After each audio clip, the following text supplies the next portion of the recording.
Hey everybody, it's Dave here. Come join us on Climbing the Pocket Network's Roundtable.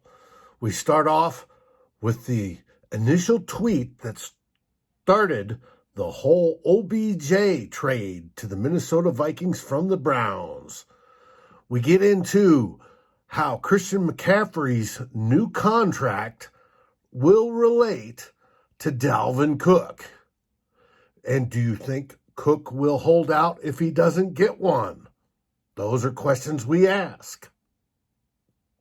Also, we get into the 2009 feelings on Brett Favre after we watched that wonderful game where the Vikings defeated the Green Bay Packers on Monday night. There's even a Don Glover story. Who can't love that? And we finish with Jared Allen's hair. Okay, come on everybody. Join the round table and let's get talking. Let's rock, let's roll, tick-tock, let's go, let's rock, let's roll. 10 seconds to go, 24-23 Saints. Vikings at their own 39, it's third down. Three receivers right, Thielen left. Marshawn Lattimore 12 yards from Adam. Case on a deep drop, steps up in the pocket. He'll fire to the right side, caught by Diggs. Stay up! Oh my God! 30! No way! Touchdown! To the end zone, no false stars. And it's always 10 toes, no half hard. I'ma hit you with a move that you can't guard. Tick-tock, let's go! This is where your Climbing the Pocket Network's personalities and guests get together to talk about your Minnesota Vikings. So it's time to let's go! Let's go! It is Climbing the Pocket Network's Roundtable with the news of the day. Moose trademark, Mr. Marcus Malusis, blue check journalist, writes, so as I reported this morning on Mad MW Fan, source has told me that the Browns and Vikings are in discussions on a trade that would send OBJ to the Vikings for the 2nd and 5th round pick next year. Trade is not done, but the deal is being discussed. We're here at Climbing the Pocket Network to talk about it. Jason? All right, let's go. I doesn't matter how many times we do this, David. I love the intro. Every time I feel special. I feel like you need to start rolling that out for Ted and Drew. They're feeling left out. We get all that love, that energy. It's our second take, but we're going to do this thing. We're going to talk about made-up news because we're all at home and we're on quarantine, so why the hell not? Miles, with the way the Vikings offseason has gone thus far, what are your thoughts now after the Vikings traded away arguably their best and most important offensive piece? What are your thoughts on these rumors that they are now looking to add OBJ to the fold? I mean, you talk about a way to kind of get my hopes up. This is one of those scenarios. I'm a huge Diggs fan. Diggs is, like you said, I think arguably the best player on offense this team has had. He wasn't happy here, so they traded him away, which I understand why they made the move. Wasn't happy with it, but I understand why. If you're going to find a way to replace a Stefon Diggs, the draft is a really hard thing to do, especially in 2020. That's probably the hardest move to do is have a rookie fill his role. If you want to fill that role, trading for a guy like Odell Beckham Jr.'s, you're actually upgrading. I don't think there are many receivers better. I would consider better than Stefon Diggs. Odell Beckham Jr. is one of those few guys I consider better than Stefon Diggs. So you'd actually be upgrading at the position. I'm not sure how it changes the philosophy of the offense, especially after what we saw and heard from Kirk Cousins yesterday, talking about running 2-3 tight end sets with the fullback. But if they're going to utilize Odell Beckham Jr. in the way they should and pair him with Adam Thielen, I think that's a great pairing. Odell Beckham Jr. can step in right away and fill that Diggs role. He's a guy that can create separation quickly. He's great after the catch. He's dynamic. He can score from anywhere on the field. So he's the kind of guy that you want to help take attention away from Adam Thielen, help everything around that offense, help Kirk Cousins be successful on the offensive side of the ball in 2020.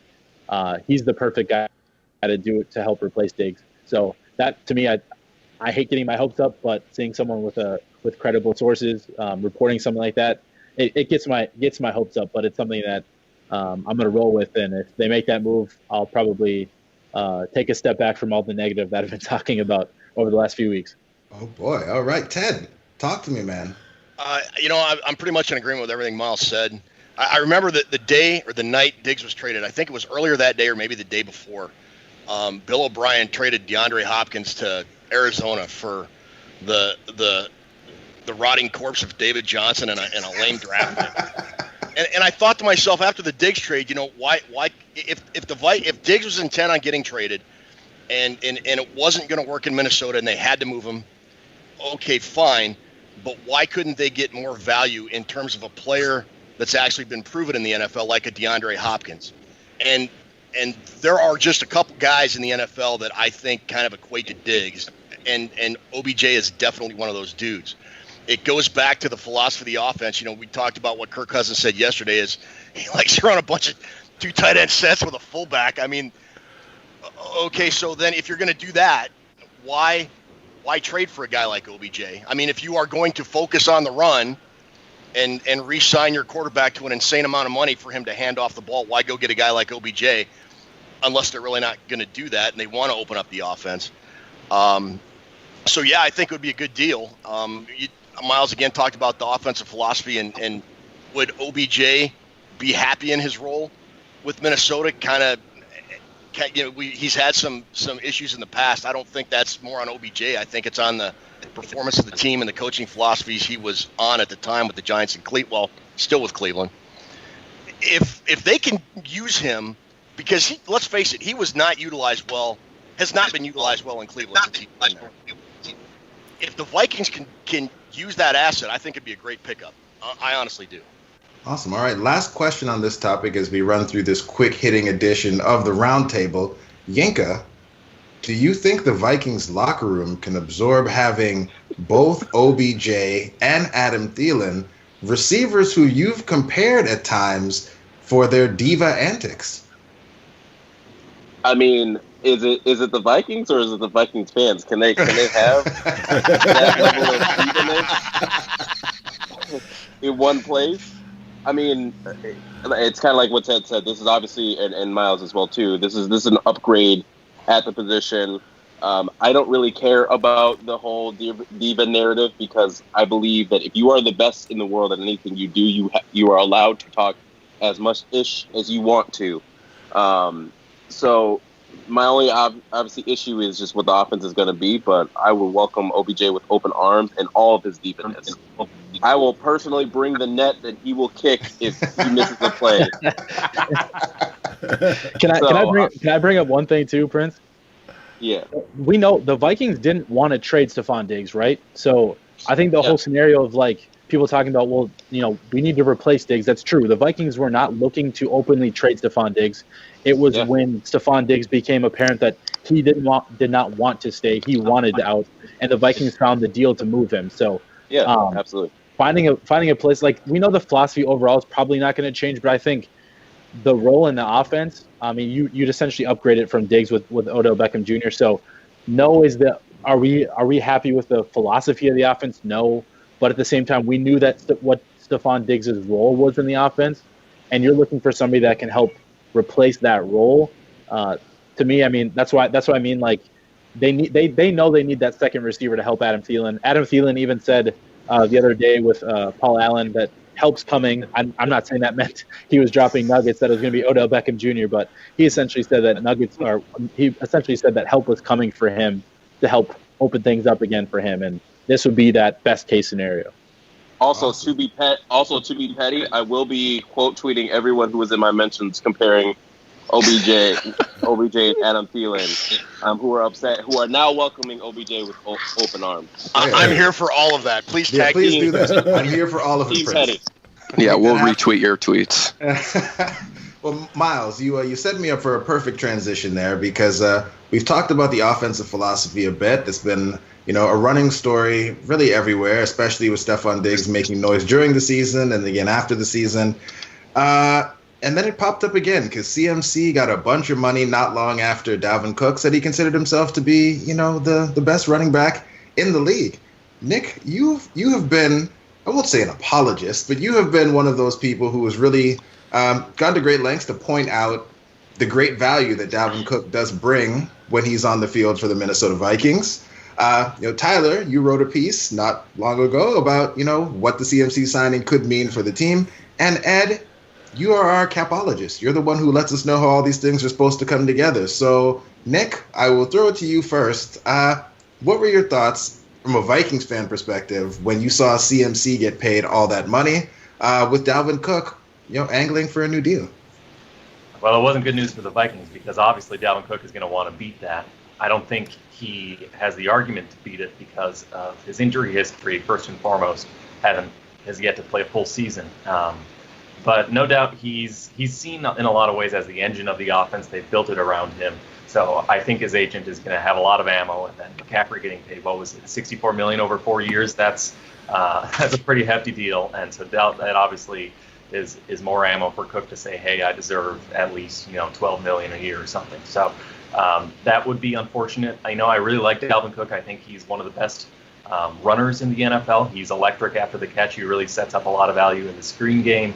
At the same time, I think in a lot of ways running backs are fungible. I don't think you would see a huge drop-off if you swapped in Madison on a lot of the runs as well. He doesn't exactly have Cook's burst, and he's not as elusive, although he tends to run through tackles more than Dalvin Cook does.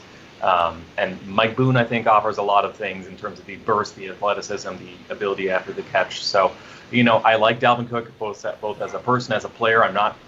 I wouldn't be on board with paying him, $12 million a year. I think he's worth probably something like $8 million a year or something. He's a good player. He's a really good player when he's healthy. He's also struggled with drops. He's got pretty bad hands on pretty easy passes, swing passes, screens. He drops those as well. So, the McCaffrey news is not good news if you're hoping we can bring back Cook on a sweet deal. But we'll see how it goes. All right. And Tyler, walk me through your piece, because we definitely had some people commenting and people with some fairly strong opinions reacting to what you wrote there about you're making that connection between the CMC signing and, obviously the Dalvin Cook negotiations. Guess what was the main kind of crux outline of your piece, and what's your ultimate conclusion there? Well, the main crux of the piece was the fact that Christian McCaffrey got paid as the top running back in football, but I don't think any of us view him just strictly as a running back. He's a little bit more of a pass catcher. He reminds me a lot of what Marshall Faulk was in the late 90s, early 2000s with the St. Louis Rams. He catches a lot out of the backfield. He's the only running back ever to have 200 catch seasons, and they happen to be back-to-back. He's used more as a pass catcher than a rusher, and I think that's one of the reasons why they paid him, because he's elusive in space. They like to get him out on those swing passes, let him make a couple people miss, and he's not taking 300 carries going straight up the gut. Dalvin Cook is not used in that same capacity. We use him with some of those screens, but mainly he's doing zone runs, dive plays, and that kind of stuff. He's used as a traditional running back. And when you want to compare the two, you can't give Dalvin Cook that kind of money because he's not used as a versatile weapon. I think Rick Spielman kind of sold himself out when he said that he considered Dalvin one of the core pieces of this team, comparing him to guys like Harrison Smith, Anthony Barr. And when you do that, you kind of set yourself up, hey, we want to extend you, and you kind of let go of some of that leverage.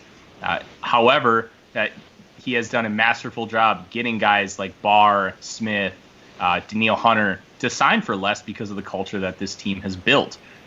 I think at the end of the day, Cook is going to be re-signed for way too much money. I kind of compare it to the Le'Veon Bell deal, which was 4 years, $52.5 million, around $25 million guaranteed.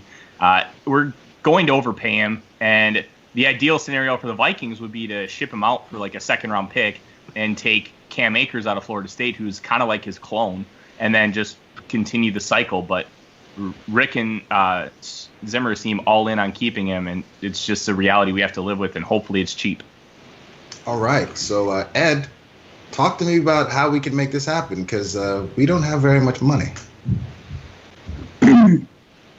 No, we don't. And if you're talking about wrapping in with the Odell Beckham trade, it gets even more complicated.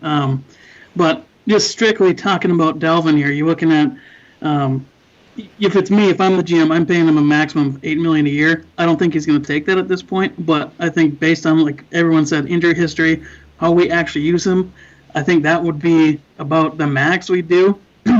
And you look at it, we're a year early on the curve. That's what we tend to do with some of these signings. We go a little bit early, so we can afford to overspend a little bit and spread that cap hit out a little bit. So maybe year 2 in that deal, there's only $5 million dead or something like that, so it's not such a big issue. But, I mean, you just look at all these contracts like they mentioned, Bell, David Johnson, Gurley, even Zeke in a couple years is going to seem like an absolute massive mistake for Dallas. These guys don't produce after they get these big contracts, and I'm not saying that they don't deserve to get the bag when they can, but it's just I don't see how you can be a GM and see these contracts for these traditional running backs, even the ones that are heavy pass catchers, and think it's a good idea to shell out 12, 14, 16 million. I can't see it. And like you pointed out, Madison does a lot of the same stuff Dalvin does, pretty similar efficacy. So in my eyes, I'm not touching Dalvin's contract at all. I'm letting him play it out. If he wants to sign here for $7-8 million, fine, great. We'll take that. But I don't know, man. I have a feeling he's going to be walking out of free agency next year because he's going to want way too much that we can't match. Okay. Hey, can I ask you a question? Just kind of a idea on what everybody's thoughts are. Is Dalvin Cook going to hold out or not? Just yes or no, real quick. 100% he's holding out if he doesn't get a new deal. Yeah. Yes. Yeah. You should. Yeah, if he has no new deal, he's holding out. I think he'd hold out off season, but I think season comes around, I think he'd play. Yeah. I don't think he'd do that whole full season hold out. Yeah, CBA makes it really hard to hold out, so I'd be surprised if he did. What is that real quick, what is that new language on the CBA? Is it for guys that have already gotten new contracts, or is it for – because I thought guys under rookie contracts, their scenario is a little different in terms of holdout situation than guys that already have new deals. Maybe I'm wrong, though. It might be, and Ed, maybe you know, but what I remember seeing is that like the daily, $4,000 fine or whatever the amount is, some crazy amount of money is no longer waivable. Usually they would charge those fees, but it was like funny money, but now they lose that money permanently, and if it goes on long enough, it can affect, whether they get credit for that NFL year. So new CBA basically is very punitive against holdouts, so it would make it tough for Cook. And I get the impression he's not the kind of guy that would want to cause all the drama, but I mean, he's got to look out for himself too. So we'll see how it shakes out. Yeah, I get that same impression. I mean, I don't think that he's that kind of player, but I definitely think he would try to put some leverage on him in the offseason, if at all possible. So. All right, so we made it through the current breaking news. So I guess the last thing to go over is, this week, many of us took a trip down memory lane. ESPN replayed Monday Night Football, Vikings, Packers, Brett Favre, Aaron Rodgers, all of that wonderful stuff. Everyone started remembering how much fun that season was. And all I could think through all of it was, sorry, David, you're going to have to do a bit of editing, but fuck Brett Favre.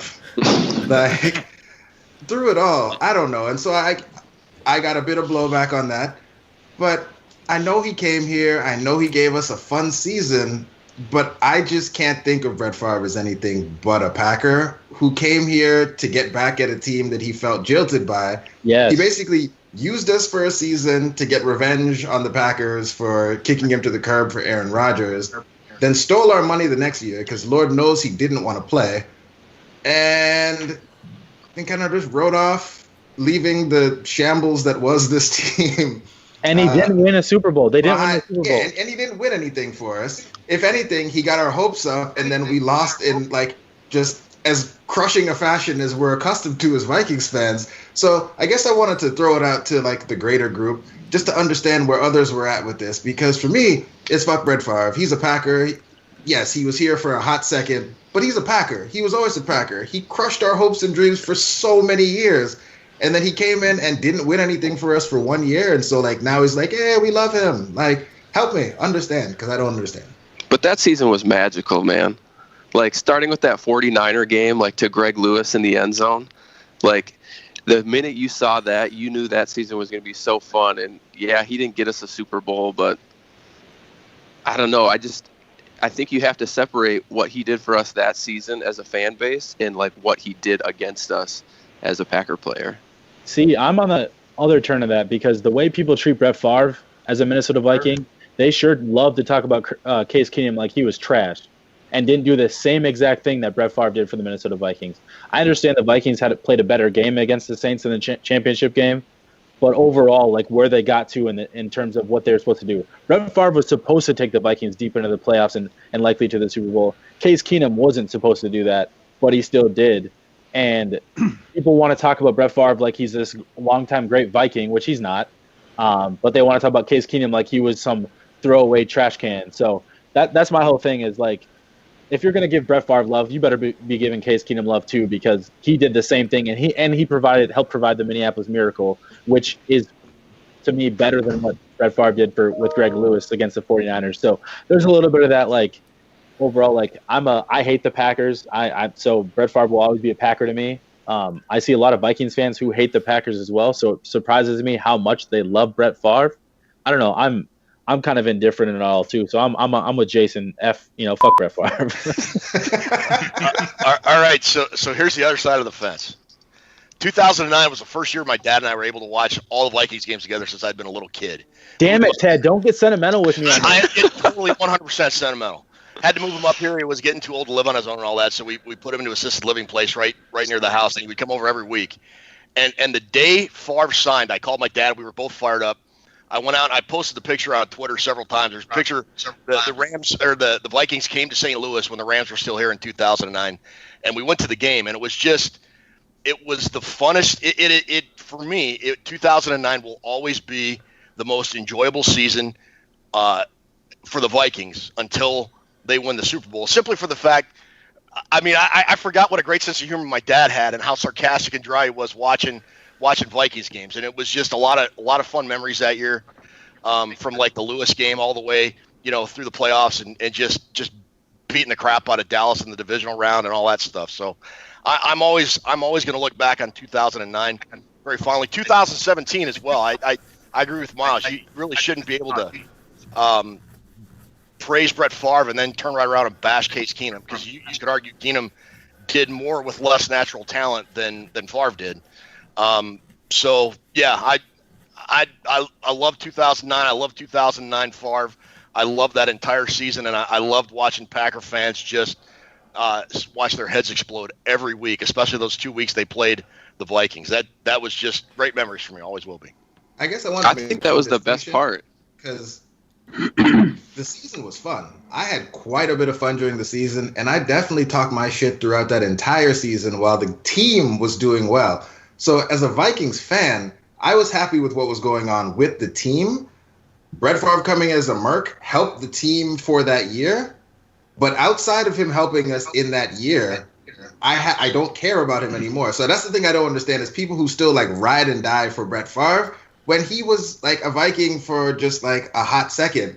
But he was a Packer for way more than that and caused us so much pain while he was there. And when I add up the pain from him as a Packer to like him passing through as a Viking, the Packer side is heavier for me. So like, yeah, the season was amazing, but like Brett Favre is still an asshole. Well, I'll counter with this, Jason. That year was fun and it was spectacular, but ever since Aaron Rodgers came into the league, Brett Favre hated him and then took him to the cleaners twice that year. So I'll just let bygones be bygones. I'm okay with it. I also got to say this. How great was Jared Allen's hair? I don't think we appreciated that enough in the moment. Joe Exotic's got you feeling nostalgic for Jared Allen? Joe Exotic. hey, can we Jared Exotic. Can we start too with fuck Joe Exotic too? Like that's the thing I'm here for as well. So yeah, we can definitely do that. I think that's it. That's all the stuff we wanted to talk about today. We could hit things below the belt and go with the pull quotes from Kirk's interview, but there'll be plenty of time to do all those wonderful things as we roll through the rest of the week. So yeah, that's it. That's all, gentlemen. Thanks for making time. Listeners, viewers, thanks for coming on, and yeah, we'll talk to you soon. Have a good one.